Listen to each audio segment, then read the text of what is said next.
Hey guys, and welcome back to my channel and to another vlog. So as you'll see, I'm in the car. I'm not starting this off from my kitchen like normally, and today I'm at Sunbury Antiques, which is at Kempton Racecourse. It's not too far from London and it's about an hour and a half from our house. So I'm here on my own, no Mikey here with me, but I am meeting a friend, Adam, here. So if you are on Instagram, you may follow him or may want to. He's Adam Shaw Interiors.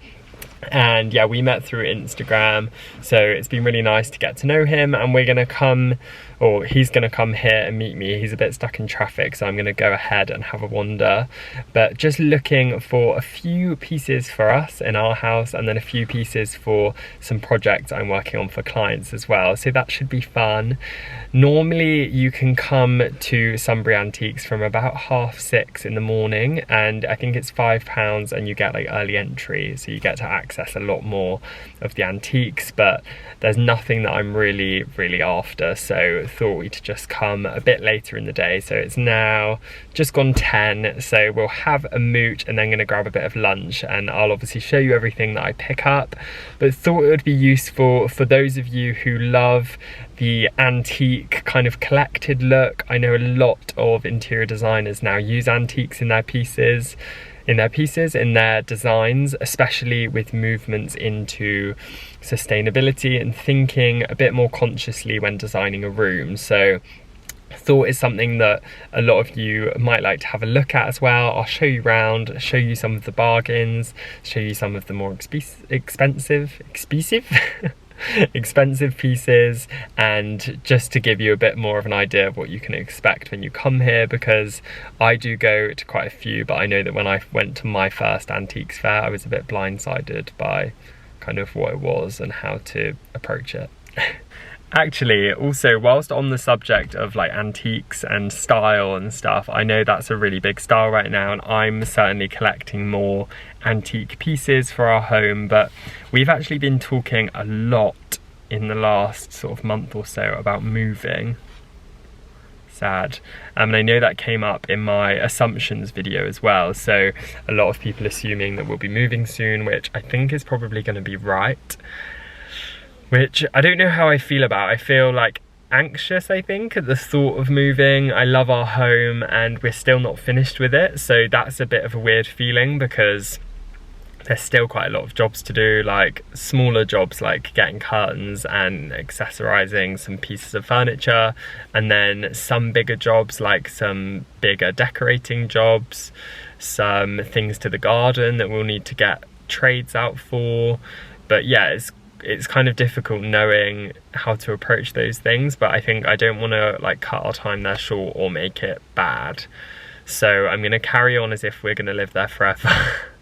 Not being silly with money and stuff because we can't afford to be, but yeah, just going to try not to limit ourselves, because obviously you never know what's around the corner. What if I got really ill or Mikey did and we only had 6 months or something? Do you know what I mean? I don't know. I don't want to limit life. So if I see something I love, I'm going to buy it, even though it might not suit our next house, it might not be with us forever. I think you sometimes can overthink things, and especially at places like antiques fairs, you need to just go for it.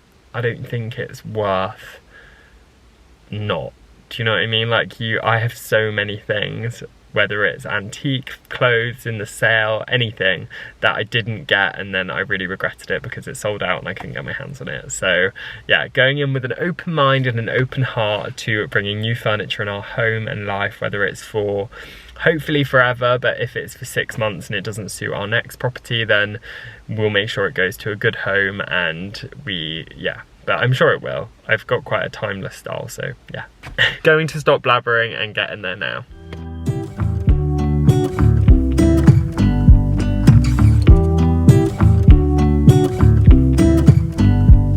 I pull into your driveway, it's a Saturday night. You look like $1,000,000 wearing that dress I like. You're smiling, but there's something missing in your eyes. Girl, I can tell that you have something on your mind. But I will make you forget all your sorrows. Let go like there's no tomorrow. Okay guys, so I am now back home, as you'll be able to tell. I don't know why I've chosen to sit here, I just thought it would be nice to have a change of scenery, but it is 5 o'clock, so it's getting quite dark now, so I have got the lights on, so apologies for that. I'm not sure how much footage I actually got at the Antiques Fair, but it was so good, so I really recommend you guys going and having a look. I think it's on the first and last Tuesday of every month. I think my phone just went. There were so many nice stalls from brands, just individual sellers, antiques dealers, kind of loads of different things. Honestly, so many reasonably priced pieces. Stormy's just playing with her toy. Let me just get her. Here she is. Yeah, there were so many nice pieces. So if, like me, you're into a kind of country collected aesthetic, even if it has more contemporary touches, I obviously like some quite clean linens and styles and shapes. I really suggest going and having a little look. I'm going to show you what I got in just a minute, but before that, wanted to talk...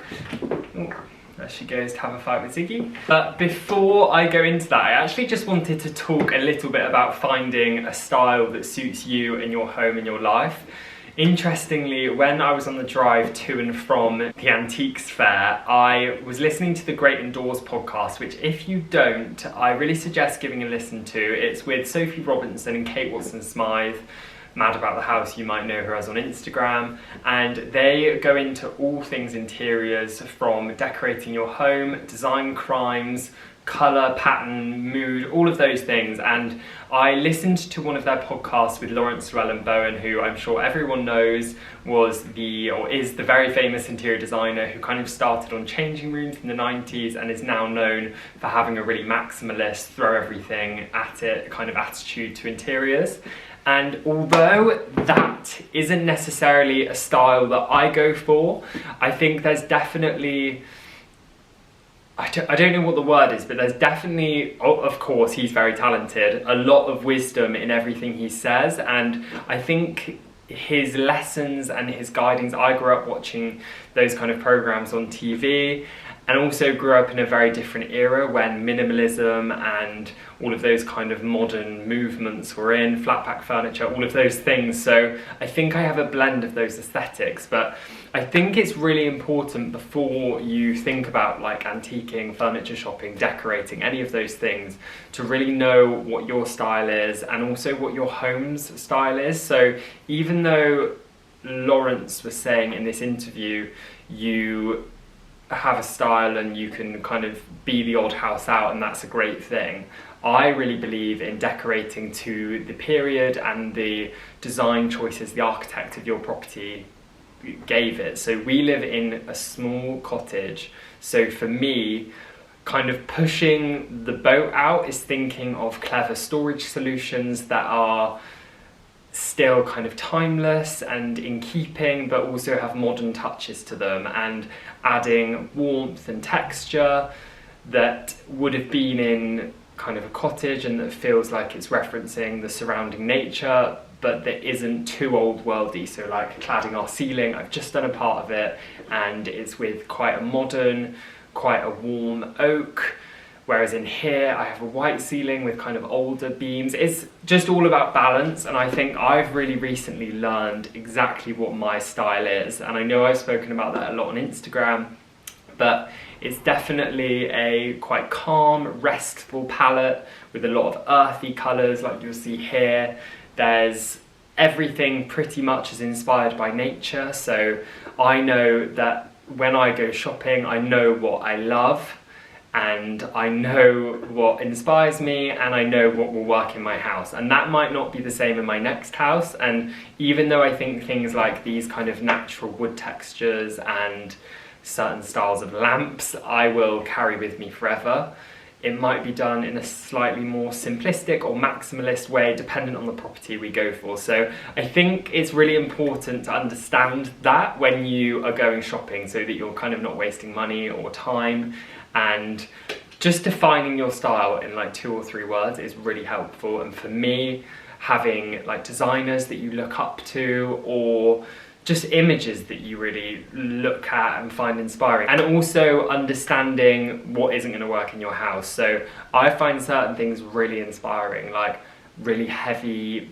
patterns and fabric designers and imagery from really aspirational brands and textile companies, but I know that I change my mind a lot about colour and where I want things. So for me, a more stripped back colour palette works well, that I can just inject hints of colour in throughout the year in like orange stems or the occasional cushion that has some pattern or yellow in. But for me, the main pieces of furniture I like to keep quite tonal and layered, and yeah. Sorry, I ended up going in really deep there for like 5 minutes, so yeah, accept my apologies, but just on the basis that that helps one of you kind of understand your style a little bit more, then I figure it's helpful. Okay, I'm just gonna go and grab the things I got and we'll then, yeah, talk you through them. So you will have seen in my video, there were a lot of Turkish pots and really nice vases at the antiques fair. So the first one that I got was this, which I absolutely love. So for anyone looking for these, they're called, I think, Turkish pots. If there's anything different, then let me know. This one was, I think, £40. Well, I actually got a deal on 2 of them. He told me it was 50, but now I can see on here it says 40, but I think they always try and haggle, and I was impressed anyway, because I've seen them from brands for a lot more. But I thought this was really beautiful, and again, it works with the colours in here. It's got like a deep kind of emerald green top, and then this really rustic terracotta base, so really happy with that. And then from the same seller, I got this small one. You're not going to be able to see the colour too well, but I will show it clearer on Instagram.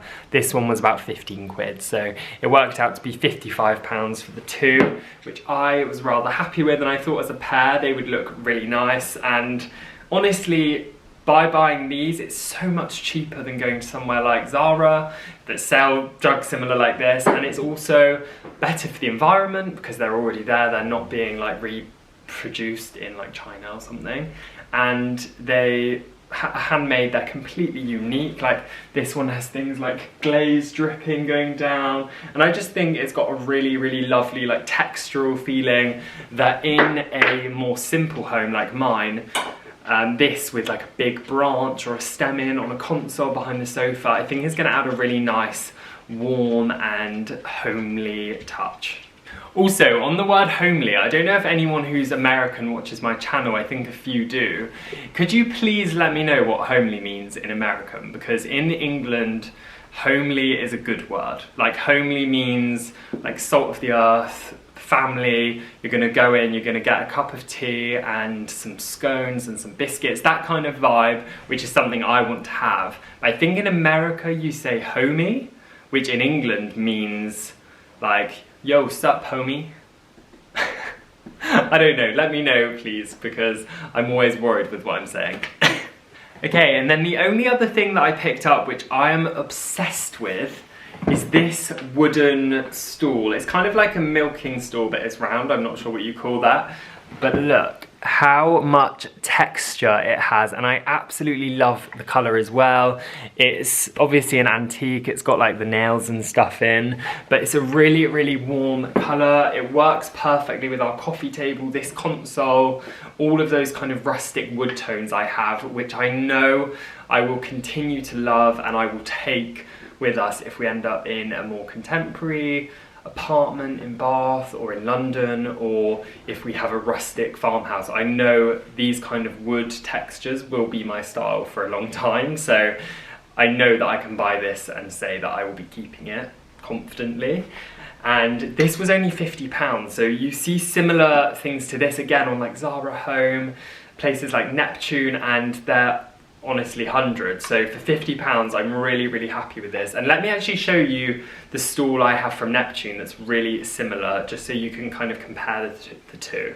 So here is the stool from Neptune, so really similar, but what you will see is so the difference in wood texture. So this is obviously like a very refined oak. I imagine this to be, it could actually be oak, you know, or elm, but they're obviously quite similar.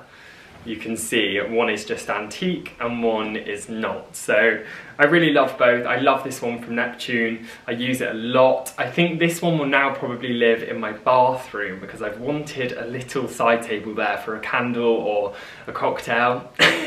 And this one will probably live in the living room because it has more of that like texture, isn't as easy to wipe down and keep clean. But the price difference is pretty astonishing. Let me Google how big the difference is now. So I've just checked and this store is £215 and this one was 50, so that kind of goes to show the difference. So definitely worth checking out a local antiques fair or popping to Sunbury Antiques if you can, because you might pick up a bargain like this one. I'm going to go ahead and round off the vlog there because I could chat for England, and I'm actually seeing my grandparents this evening for the first time in a long time. So I'm going to round things off and get ready to go out for dinner with them. But thank you so much for watching. If you can and you are on YouTube and you enjoy my vlogs, please do consider subscribing to my channel because it does mean a lot and make a big difference to have your support. Comment down below if you've enjoyed the video, please, and give this video a thumbs up. Thanks so much for watching, guys. Bye!